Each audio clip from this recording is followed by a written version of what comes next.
j'espère que vous allez bien. Je sors tout juste de la douche, c'est pour ça que j'ai les cheveux un petit peu n'importe comment. Mais c'est pas grave puisque je vous retrouve enfin pour ouvrir un nouveau vlog. On est vendredi 30 octobre déjà, ce qui veut dire qu'il ne reste plus que 2 jours de Vlogtober avant de reprendre les vidéos plus classiques traditionnelles et de repartir sur des vlogs en décembre avec les Bookmas. Je vous ai pas parlé depuis dimanche, donc ça fait un petit moment quand même, tout simplement parce que donc lundi, mardi, mercredi, je travaillais et c'était assez speed en fait, tout simplement. En fait, la chose c'est simple, c'est que je me levais, je me préparais, j'allais au travail, je rentrais, je mangeais, je me couchais. Donc j'avais pas forcément le temps de lire, ce qui était quand même assez frustrant. Pour être honnête, ça fait 4 jours là que je n'ai pas vraiment lu et que je n'ai pas bu de thé. Donc je commence à être un petit peu en manque. Et donc je ne lisais pas, donc j'avais pas forcément de quoi vous faire des updates lecture ou quelque chose comme ça. J'avais commencé à filmer un petit peu, mais finalement c'était pas du tout intéressant. Je vous disais juste je pars au travail, je reviens du travail, je vais me coucher, voilà. Rien de bien passionnant, donc je me suis dit bon tant pis, tant que je travaille, je suis en repos jeudi, vendredi matin, samedi matin. Je vais en profiter pour vlogger plus tard, je vais faire une petite pause. Voilà, j'ai pas pu suivre le rythme à la fois des vlogs, des journées de travail qui étaient quand même assez fatigantes, assez speed, et il y avait le montage aussi à compter là-dedans. Voilà, j'ai pas pu suivre, j'ai pas réussi, donc je me suis dit, tant pis, tu vas faire une petite pause de 2-3 jours et tu vas reprendre pendant tes jours de repos. Sauf que jeudi, finalement, je n'ai pas été en repos, j'ai dû aller travailler parce que j'ai bien écouté le discours de notre président mercredi soir, et je pense que pour beaucoup d'entre vous, comme pour moi, ça a été un petit peu dur pour le moral, ça a été un petit coup de mou. Et voilà, j'avais pas franchement envie de prendre la caméra pour vous parler à ce moment-là. Je vous avais dit que j'avais un contrat pour 2 semaines dans une petite boutique en centre-ville, donc mon contrat était censé se terminer samedi. On m'avait fait une proposition pour continuer en fait à travailler jusqu'à l'autre poste que j'avais obtenu, qui est en décembre dans une bijouterie.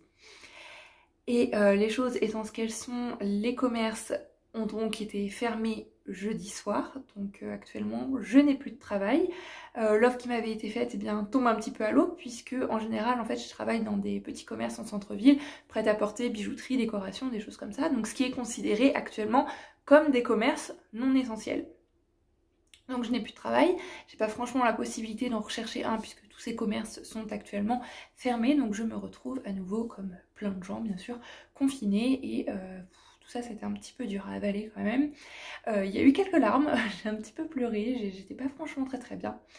Et ça y est, aujourd'hui, je me dis qu'il faut voir les choses positivement et j'ai envie d'essayer de continuer, et j'ai envie toujours de continuer à vous proposer du contenu. Ça me fait plaisir d'échanger avec vous, ça me fait plaisir de faire des choses pour la chaîne aussi, donc je vais continuer à vous proposer du contenu, essayer de vous proposer des choses qui restent assez positives. Et ça y est, c'est reparti pour les vlogs, comme je vous le disais au début, pour 2 jours seulement. Ensuite en mars, mais je ne sais même plus quel mois on est, je suis complètement paumée. En novembre, je ne vais plus vlogger. Mais ce que je vous propose en vlog, je vais essayer de vous le proposer en story sur Instagram. Je dis bien je vais essayer parce qu'à chaque fois je vous dis ça et finalement je pense pas forcément à le faire. Instagram, j'aime beaucoup aller regarder les stories des personnes que je suis, aller regarder les dernières publications, mais j'en fais pas franchement très souvent. Donc en novembre, ce serait l'occasion bien de m'y remettre. En décembre, avec les Bookmas, on revient sur le format vlog comme vous avez actuellement. Voilà un petit peu pour l'organisation de la chaîne, j'ai réfléchi à tout ça ces derniers jours. C'est un système qui me convient assez pour le moment, donc on va rester là-dessus et j'espère que l'idée vous plaît. Pour parler maintenant un petit peu lecture, parce qu'on est quand même sur une chaîne livresque et je pense que c'est ce qui vous intéresse le plus, j'ai quand même pu enfin terminer La mort au bord de l'étang, qui est le 3e tome des aventures de Marie Lester, écrit par Jean Fayet, 3e tome d'une saga qui n'en compte pas moins de 57 pour le moment. Je vous disais que c'était une lecture pour laquelle j'étais un peu mitigée quand même, hein. Je trouvais le début très long, avec de longues descriptions de chasse, même si dans la deuxième partie on comprend l'utilité de ces longues descriptions.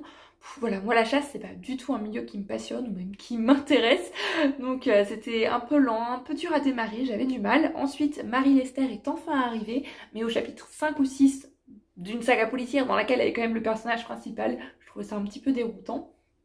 Et là tout est reparti, on retrouve cette femme qui essaye de se faire sa place dans un milieu assez masculin, les hommes y voient mal que cette jeune femme ait envie de devenir policière, on est dans les années quand même 80-90, et maintenant ça y est, je l'ai terminé, je peux enfin vous dire ce que j'ai pensé de cette fin.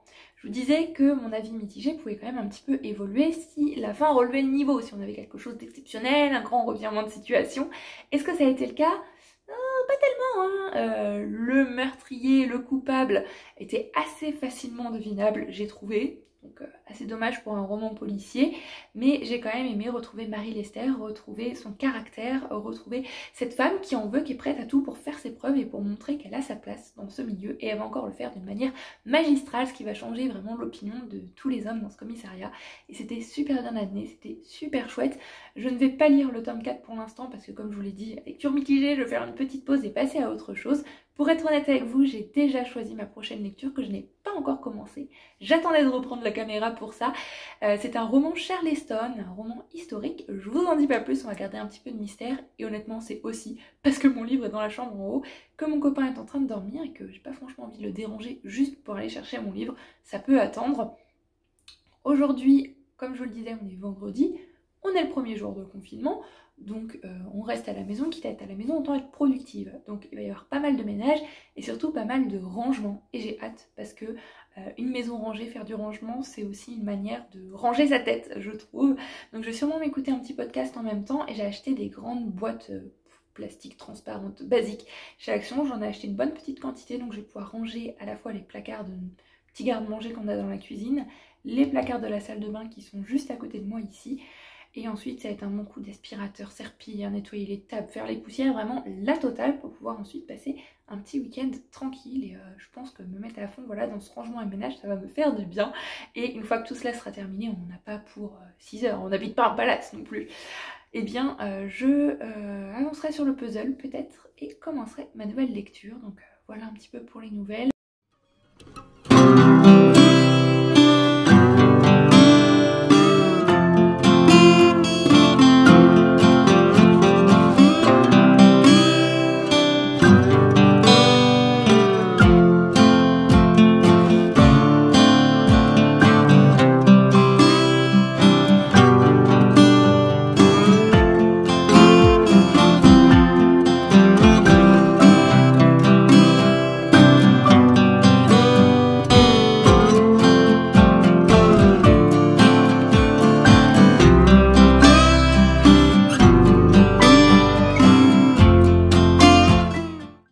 Il est 8h moins 20 et je vous retrouve pour un petit update lecture puisque j'ai pas mal lu cet après-midi. J'ai lu 14% de ma nouvelle lecture en cours.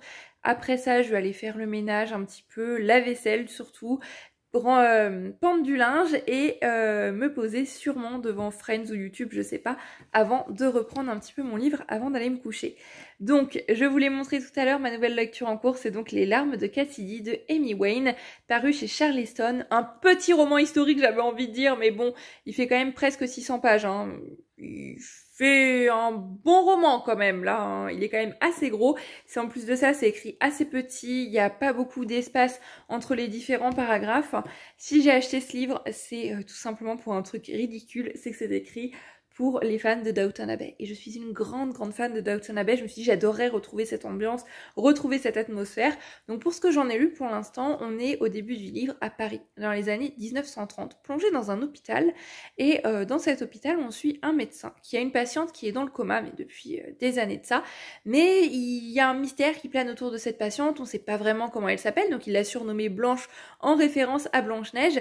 Et il est attaché à cette patiente qui, un jour, soudainement, 6 ans après être tombé dans le coma, se réveille, donc ce médecin dont la mère et la grand-mère étudiaient et pratiquaient la psychanalyse, psychologie ou psychiatrie, je ne sais plus exactement, va tout faire pour aider cette femme à retrouver son identité, à retrouver sa vie, en apprendre plus sur elle aussi. Parce que c'est sûr que se réveiller dans un hôpital 6 ans après être tombé dans le coma, c'est pas forcément évident à lire.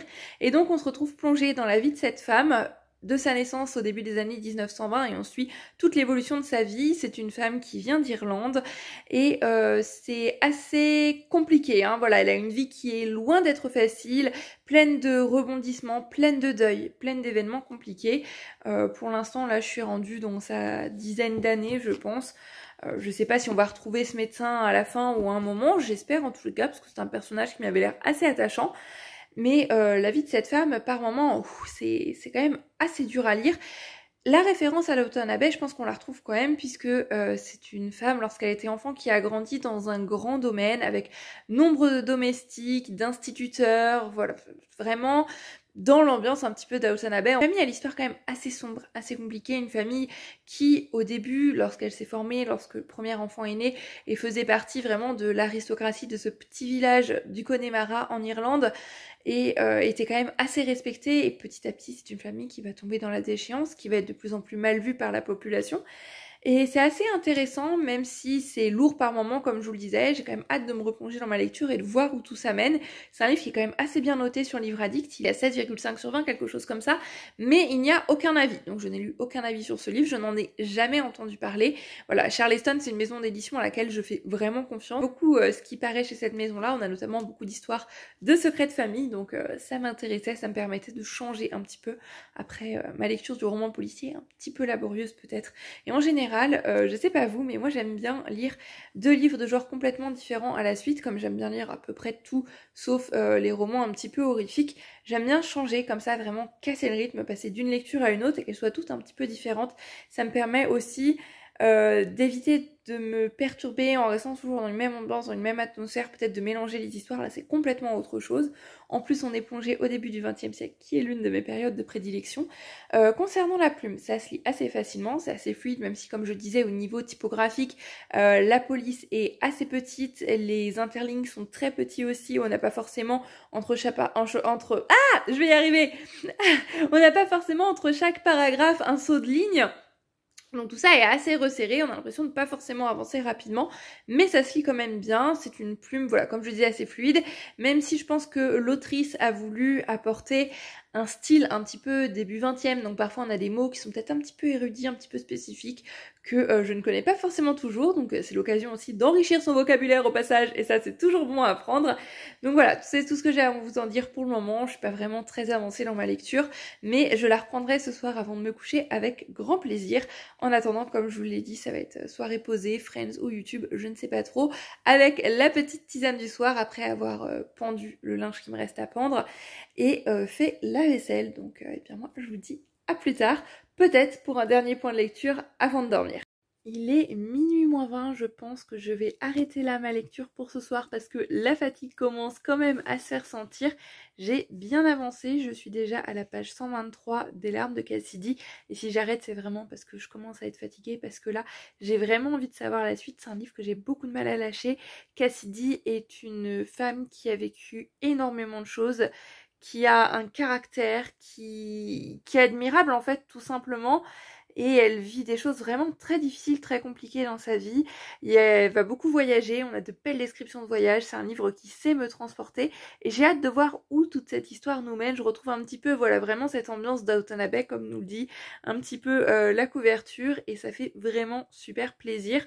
En plus de ça, c'est une femme qui est très forte, qui essaye de se faire sa place dans la société de son père, puisqu'elle en est l'héritière. Son père est quelqu'un qui est multimillionnaire, voilà, elle va hériter d'une grande fortune. C'est pas toujours bien vu par tout le monde parce qu'elle est une femme, mais comme au début du livre, j'avais déjà remarqué, quand on est dans les années 30-40 à Paris, avec ce médecin qui souhaite entre autres pratiquer la psychiatrie puisque sa mère et sa grand-mère l'ont pratiqué, donc on est quand même dans les années 1940, sa grand-mère ça devait être dans les années 1800, fin 1800 je présume, et c'était donc une femme qui pratiquait la psychiatrie. Je sais pas si c'était forcément très courant, mais c'est très admirable aussi.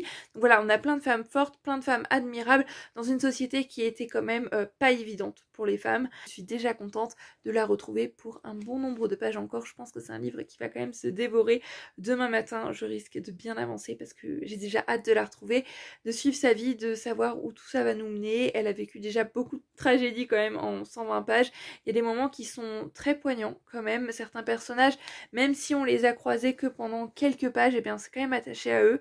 Et puis d'un coup, bam, il leur arrive quelque chose et voilà, ça m'a fait un petit pincement au cœur. C'est une lecture un petit peu en montagne russe, comme l'a été la vie de Cassidy. Deuil, tragédie, moment de bonheur, deuil, tragédie, moment de bonheur, tout ça bouleversé bien évidemment par de grands moments de l'histoire. On est en Irlande, donc on va donc avoir toute cette ambiance de guerre en Irlande entre le nord et le sud.